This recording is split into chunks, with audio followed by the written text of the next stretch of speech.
Apreciados hermanos, deseamos nuevamente saludarles en este día y queremos mirar otro de los milagros del Señor. Vamos a ir para ello al Evangelio de Juan, capítulo 6 y el versículo 1. Después de esto, Jesús fue al otro lado del mar de Galilea, el de Tiberias, y le seguía gran multitud, porque veían las señales que hacía en los enfermos. Entonces subió Jesús a un monte y se sentó allí con sus discípulos. Y estaba cerca la Pascua, la fiesta de los judíos. Cuando alzó Jesús los ojos y vio que había venido a él gran multitud, dijo a Felipe: ¿De dónde compraremos pan para que coman estos? Pero esto decía para probarle, porque él sabía lo que había de hacer. Felipe le respondió: 200 denarios de pan no bastarían para que cada uno de ellos tomase un poco. Uno de sus discípulos, Andrés, hermano de Simón Pedro, le dijo: Aquí está un muchacho que tiene 5 panes de cebada y 2 pececillos.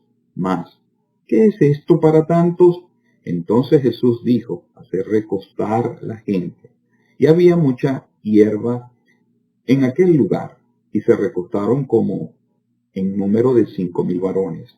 Y tomó Jesús aquellos panes, y habiendo dado gracias, los repartió entre los discípulos, y los discípulos entre los que estaban recostados, asimismo de los peces, cuanto querían. Y cuando se hubieron saciado, dijo a sus discípulos: recoged los pedazos que sobraron, para que no se pierda nada. Recogieron pues y llenaron 12 cestas de pedazos que de los 5 panes de cebada sobraron a los que habían comido. Aquellos hombres entonces, viendo la señal que Jesús había hecho, dijeron: este verdaderamente es el profeta que había de venir al mundo. Hasta allí está bien, y estamos confiando que el Señor prospere y bendiga su palabra expuesta. Hermanos, este es uno de los milagros registrados en las Sagradas Escrituras que está referido por los 4 evangelistas. Sabemos que en los evangelios encontramos milagros que no están registrados en los 4. Pero este milagro de la alimentación de los 5,000 sí está señalado por Mateo, Marcos, Lucas y Juan.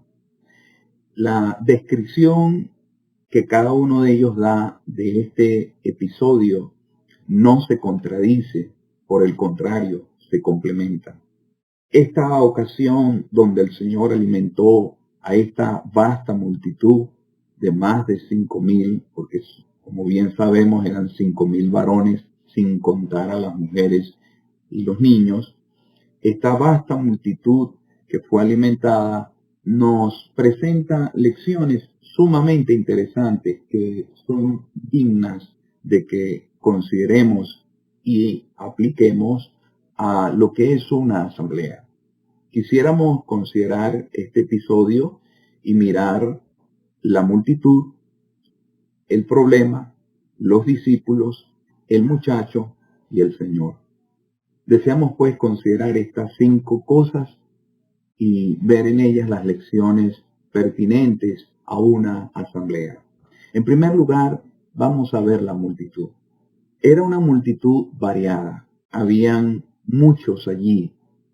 La multitud, como ya hemos indicado, era enorme. Algunos piensan que esa multitud debía estar rondando en más de 10,000 personas, porque la cifra que se contaba era de solo hombres, sin meter a las mujeres y los niños. Y en aquella multitud había una variedad de necesidades físicas, emocionales. Habían ciegos, cojos, sordos, enfermos de diversas enfermedades. Pero si algo podemos destacar de esta multitud es que tenía una necesidad que era común en todos ellos. Su mayor necesidad era la necesidad de sus almas, la necesidad espiritual. Y hermanos, el Señor nos ayude a ver así a las multitudes. Es bueno referir lo que escuché una vez de Don Gelson cuando nos enseñaba acerca de la mirada del Señor hacia las multitudes. Y él lo dijo de esta manera: cuando un político mira multitudes, lo que ve son votos. Cuando un comerciante ve multitudes, lo que ve son potenciales compradores. Pero cuando el Señor veía multitudes, Él veía ovejas que estaban desamparadas, sin pastor, y su corazón se estremecía, se compungía al ver las multitudes. Y el Señor nos permita tener esa óptica de las almas necesitadas, que no perdamos de vista que la mayor necesidad de los seres humanos, antes que las necesidades físicas, son sus necesidades espirituales. Y eso nos va a ayudar muchísimo cuando vamos a anunciar el Evangelio. Estamos procurando que la necesidad espiritual de sus almas el Señor pueda satisfacerla. En segundo lugar, vamos a mirar ahora el problema. Desde luego, era cómo suplir las necesidades de una multitud tan grande. Hemos leído que el Señor le preguntó a Felipe de dónde compraremos pan para que coman estos. Uno puede leer en los evangelios que ese era el problema que se había presentado en ese momento, el poder satisfacer las necesidades de alimento de una multitud tan grande. Cuando leemos los evangelios, como ya hemos señalado, uno tiene una panorámica de cómo era el escenario en aquella ocasión. El lugar era desierto, pero no como nosotros concebimos de un desierto, un lugar inhóspito, estéril, lleno de arena. No.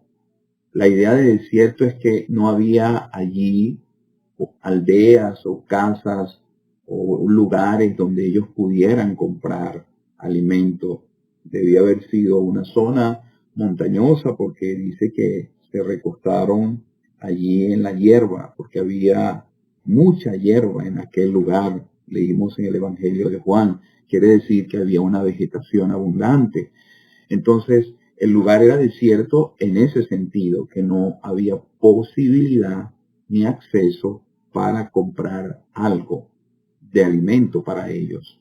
No solamente el lugar era desierto, sino que la hora era muy avanzada, ya anochecía.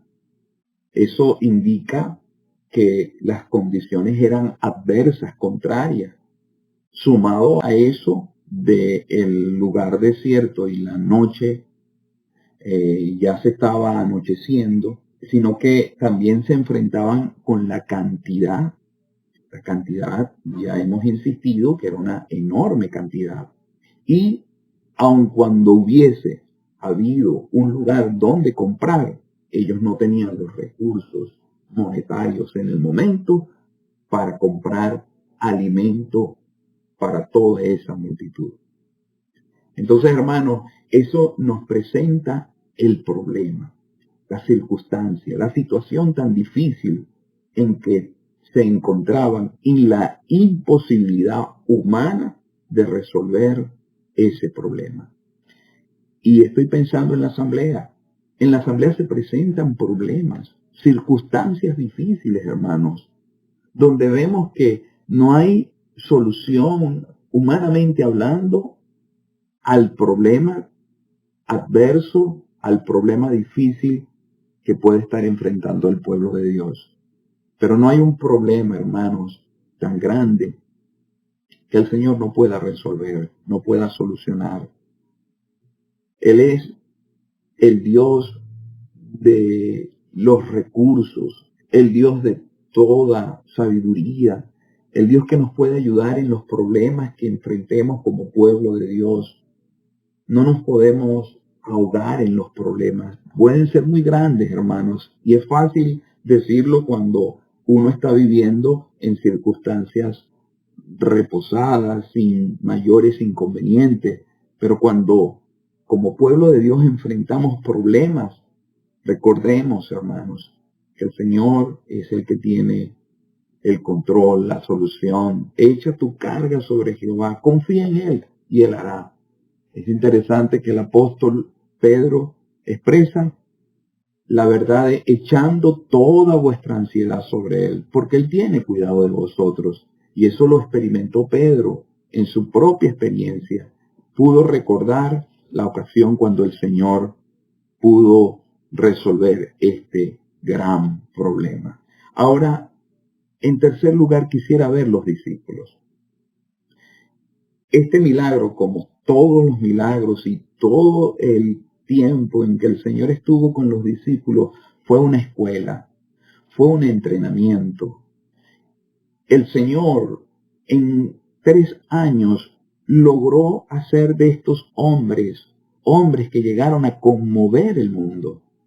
Y hermanos, quiero indicar una verdad que ha sido enseñada y que debemos insistir en ella. La escuela de formación de los creyentes es la asamblea. La asamblea es el lugar de entrenamiento de la vida nuestra. Qué importante es la vida de asamblea. Eso nos va a ayudar en nuestra formación espiritual. El Señor va ayudándonos a lo largo de nuestra vida, pero el tiempo que nosotros pasemos en la asamblea es una escuela. Y aquí los discípulos aprendieron lecciones sumamente valiosas. Vemos que los discípulos plantearon soluciones de problemas. Ellos, en alguna medida, estaban dando solución al problema. En Marcos capítulo 6 y el versículo 35 y 36, los discípulos sugieren al Señor que debería despedir la multitud. Y así se podrían haber librado del problema. Era una forma muy sencilla, muy fácil de resolver ese problema, despidiendo la multitud. Pero el Señor sabía que la gente con hambre se iba a desmayar en el camino si alguien no le daba de comer. Como ya hemos indicado, era tarde y no era un buen tiempo para ellos viajar. El Señor está consciente de esa necesidad y esa solución, aunque sencilla, muy fácil para librarse de este problema, no era la viable. En segundo lugar, Felipe presenta una respuesta a la inquietud, una solución. El Señor le preguntó en este pasaje a Felipe, ¿de dónde compraremos pan para que coman esto? Y sabemos que el Señor lo decía para probarle. Este era un entrenamiento para Felipe. El Señor estaba probando a su siervo. Y entonces Felipe dice, 200 denarios de pan no serían suficientes para que cada quien tomase un poco de ello. No se saciaba el hambre. Y no iba a alcanzar para todos 200 denarios de pan. Y se ha dicho que Felipe era un buen matemático, pero no estaba confiando en el poder del Señor. O sea que aquí nos enseña que el dinero no siempre es la solución para todas nuestras necesidades. Hay necesidades que el dinero no las puede satisfacer. Y eso nos va también a evitar, hermanos, de caer en esa trampa, pensar que si tengo suficiente dinero, mis problemas se resolverían. Yo sé que muchas de las dificultades que hoy podemos estar afrontando como pueblo de Dios es carencia de recursos monetarios. Pero hermanos, en esta ocasión el dinero no era suficiente para solventar y solucionar el problema. Pero una tercera solución vino de parte de Andrés. Hemos visto que los discípulos en grupo dijeron que despidiera a la multitud. Felipe dice que si se reúnen 200 denarios no van a ser suficientes, pensando que era con el dinero que se podía resolver el problema. Y Andrés, que es interesante, hermanos, lo que hace Andrés, y vemos que Andrés siempre está pendiente de otros, buscando a otros. Uno puede mirar la vida de Andrés como discípulo y va a encontrar que este discípulo muestra siempre la preocupación de estar pendientes de otros. Y él no sabía exactamente cómo se podría resolver este problema, pero sí encontró un muchacho que tenía su almuerzo, 5 panes de cebada y 2 pececillos. Entonces, volvemos a insistir, qué bueno es que entre el pueblo del Señor hayan hombres como Andrés, ocupados siempre en otros. Él trajo a Pedro a los pies de Cristo y aquellos griegos que vinieron, él los llevó al Señor. Vemos que Andrés siempre está en ese ministerio. El hecho de que lo haya encontrado indica que estaba pendiente, preocupado. Cuán importante es que en una asamblea estemos ocupados en otro, pendientes de otro, con el anhelo y el deseo de llevarlos al Señor. Una lección, hay principios que encontramos en cuanto a los discípulos, hermanos, que el Señor usa a personas que están cansadas, emocionalmente agotadas.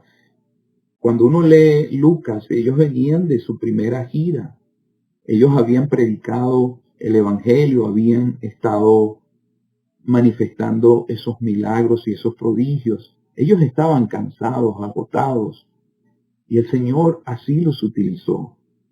El Señor también va a utilizar a personas que están ocupadas.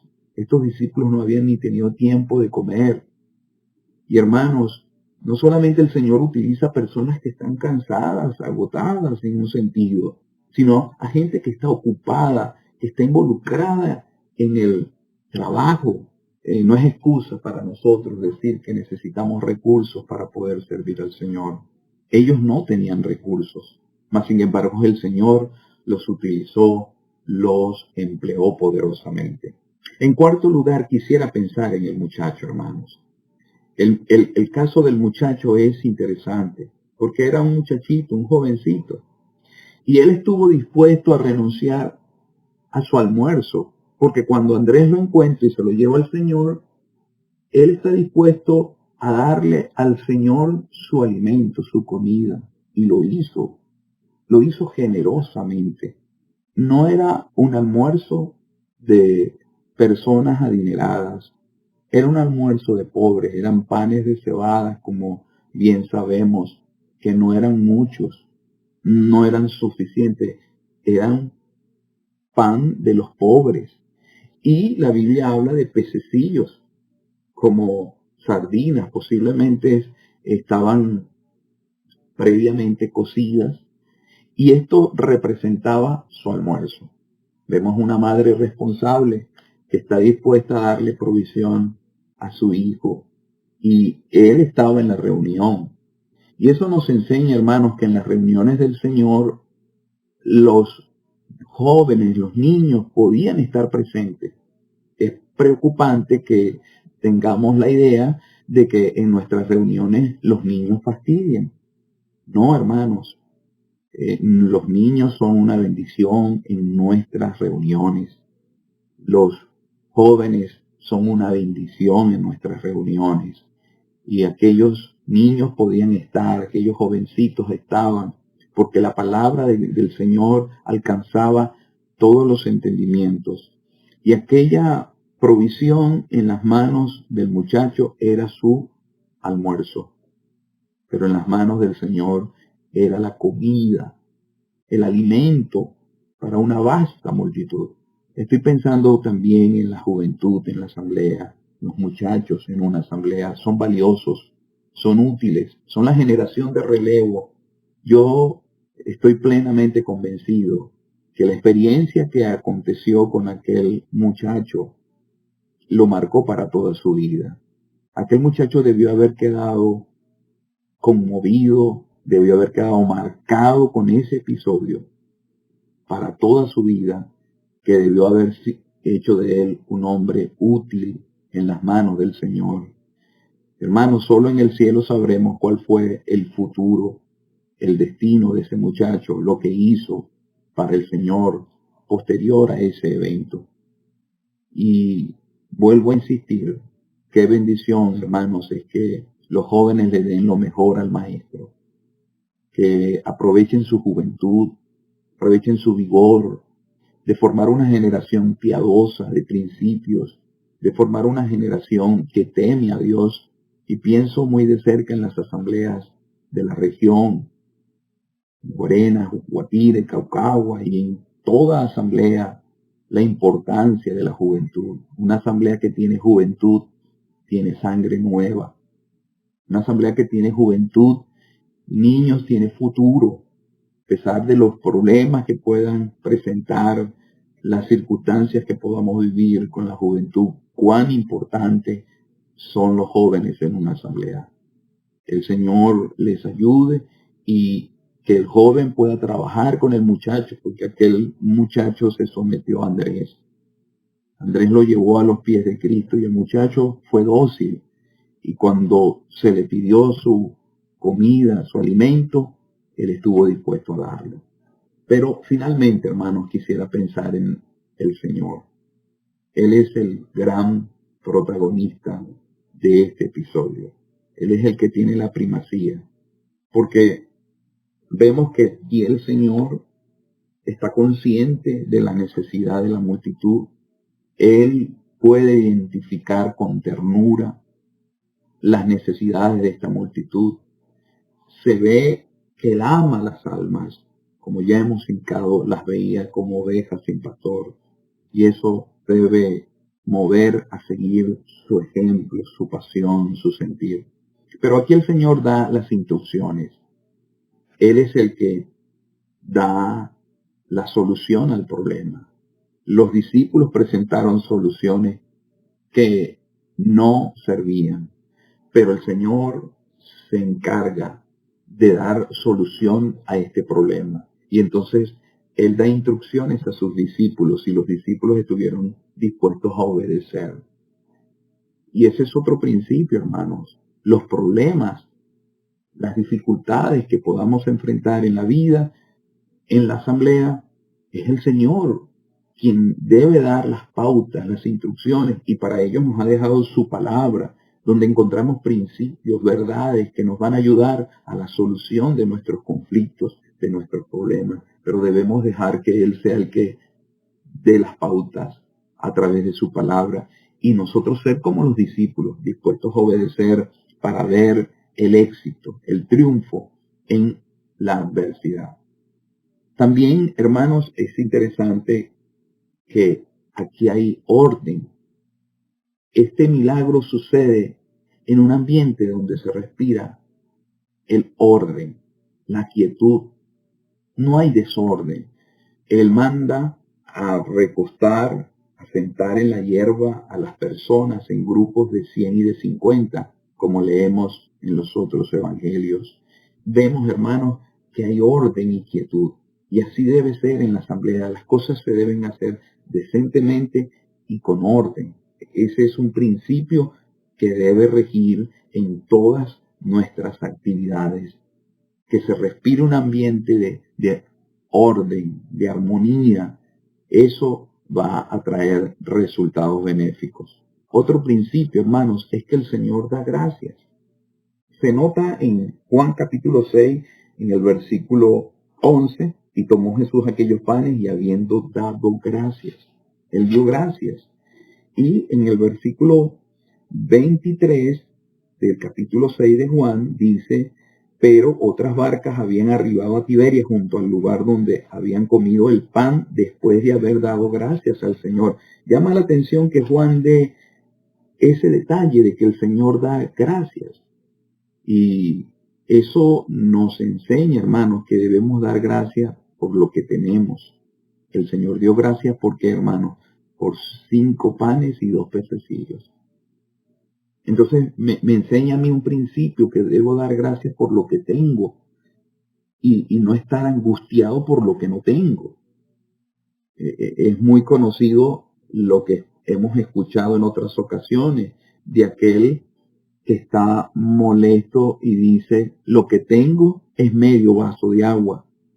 Y otro dice, gracias a Dios que tengo medio vaso de agua. Es la misma cantidad, pero bajo dos ópticas distintas. Uno está mirando lo que le falta, otro está agradecido por lo que tiene. Hermanos, el Señor dio gracias y bendijo, porque bendecir es dar gracias. Pero otro detalle interesante, hermanos, es que no solamente el Señor da gracias por estos alimentos, sino que los rompe, los reparte. Y se ha dicho que eso va de la mano, porque Lucas da ese detalle en su evangelio. En el evangelio de Lucas, en el capítulo 9, versículo 16, que los bendijo y los partió. Llama la atención eso. Los bendijo y los partió. Es un principio, hermanos. Dios bendice a los creyentes quebrantados. Dios quebranta al creyente y entonces eso en sí es una bendición. El quebrantamiento en la vida es una bendición. Y finalmente, hermanos, vemos que esto pudo satisfacer abundantemente, sorprendentemente, maravillosamente las necesidades de toda aquella multitud. Hermanos, el Señor suple en abundancia toda mi necesidad, como dice el poeta. Él satisface plenamente.